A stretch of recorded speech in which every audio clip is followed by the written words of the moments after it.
So, Dominic, before we dive into the whole scope of audio, tell us a little bit about Target Spot and what you guys do.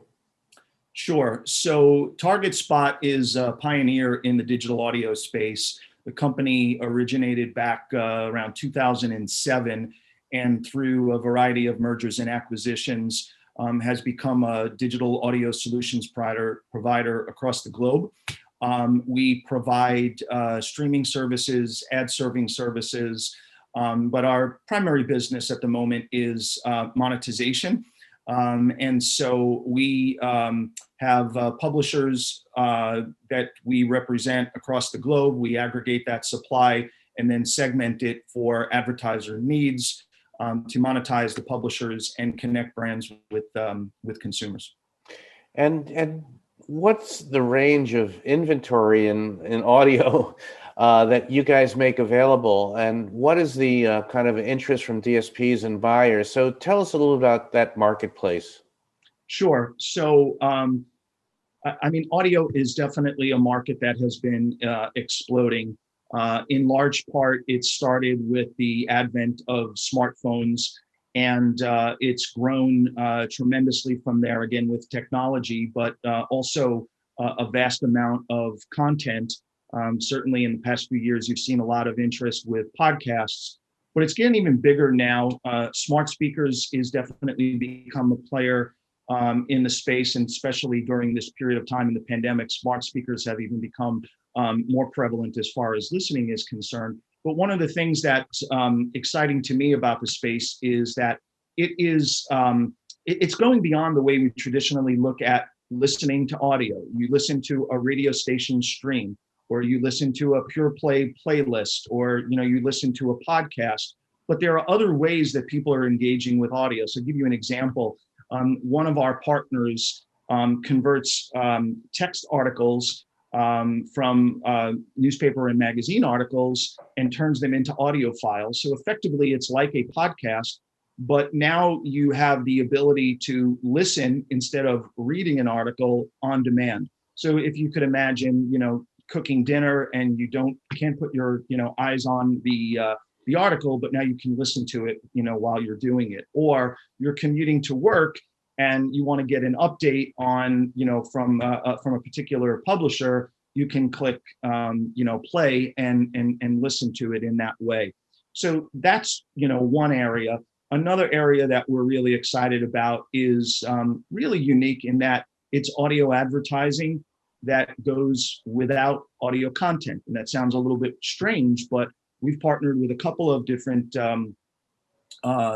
publishers that are aggregating mobile gaming and putting audio ads into the mobile games. So it's the first instance that I'm aware of where you don't have any audio content, but you're using audio.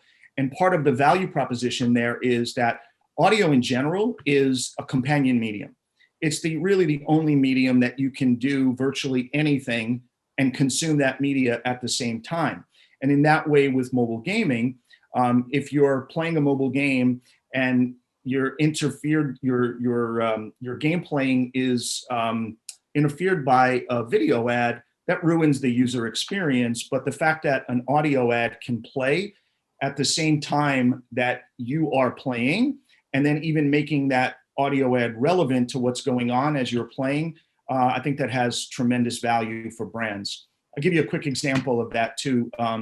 If you think about you're playing a game, whatever that game may be, and you fail 3 times in whatever the context of failing means in the game, and then we can run an ad that says, "Wow, you're really not very good at this game. Maybe it's time for an ice cold Pepsi."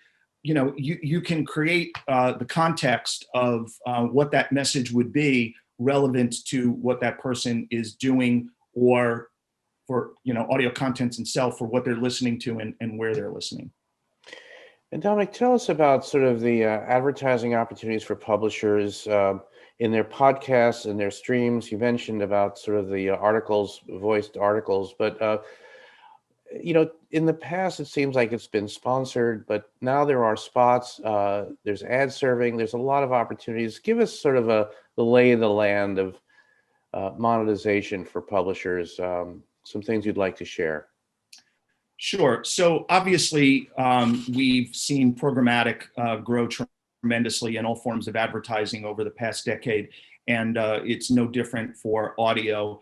The ability to dig deep into particular audience segments or respond in real time to particular needs, whether that's weather or political issues, et cetera. That area is definitely growing significantly. But the agencies themselves, whether it's on a spot basis, for specific markets, or a network basis, performance-driven advertising, I don't think that there's anything that is out of the realm of interest for audio at this point, because again, because of both technology and the expansion of content, all of those different revenue streams are there, and the publishers are taking advantage of it in their own local markets or through their direct sales force. But with someone like TargetSpot doing it as part of the aggregation, and being able to tap into the fact that we have this tech stack and we have this bigger footprint, and then utilizing the services of TrueOptic now that we just partnered with, being able to take all of that audience, aggregate it, and then come up with segments that any individual publisher might not be able to scale on their own, but we can do it for them. And then again, through that aggregation and segmentation, provide revenue.